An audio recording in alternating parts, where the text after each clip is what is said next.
n'y attachais pas d'importance. Je n'y attachais d'importance qu'après.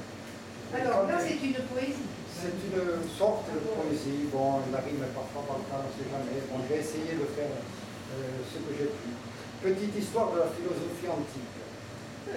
Il avait bien souvent la tête dans les nues, parlait d'introspection et de termes inconnus, avec le plus souvent un air très amorphe.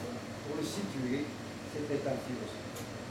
De la philosophie, il traça les contours de l'antiquité grecque où elle a vu le jour, incitant les esprits à la méditation sur l'amour de la sagesse et la réflexion. De l'ontologie relative à l'être, Parménide lui réfuta le non-être. Platon plus tard en contesta l'affirmation, à l'image d'Hamlet en posant sa question. Évitant la croyance mythologique, les présocratiques étudièrent la physique, délaissant les sophistes et les religieux, mettre dans l'art d'haranguer foule de curieux.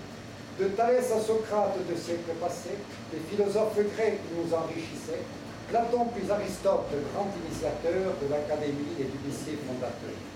Avec Aristote et sa scolastique, l'école deviendra péripathétique. Si jamais, aujourd'hui, il y a beaucoup de gens qui ne connaissent pas. Enseignant que l'âme et le corps sont distincts, alors que la vertu rapproche du divin. De la majeure et mineure proposition vers une conclusion après la déduction, du syllogisme et de ses prémices citées, il louait le modèle de la simplicité. Il est comme le chat, le syllogisme, il est comme le chat qui tourne un peu en rond, qui n'apprend rien de plus que son inné ronron, mais qui, par logique et simple déduction, infirme ou bien confirme des affirmations. D'Épicure, il notait l'atome et le vide, la sensation de douleur très morbide, à fuir pour rechercher un plaisir sensuel d'une saveur pas trop individuelle, égoïste. Si des sensations internes se produisent, plaisir et douleur en nous se contredisent. Le premier nous est propre et constitue le bien, le deuxième est hétérogène et ne vaut rien. Le charme et la morale épicurienne égalaient la douceur des chants des sirènes. C'est Cicéron, l'adepte du stoïcisme, qui en louait ainsi son matérialisme. Il préconisait la vie naturelle, conforme à celle du Dieu universel.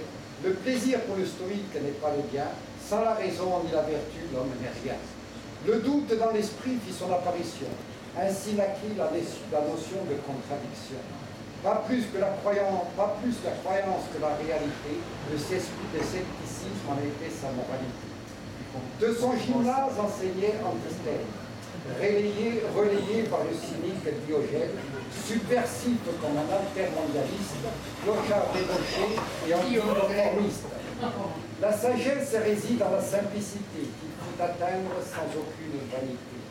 La liberté est source de tranquillité quand la vertu est suprême finalité. Les nombres sortis de la prime substance, du zéro à l'infini par récurrence, mettaient à jour la notion du Dieu créateur dont Pythagore en était l'annonciateur.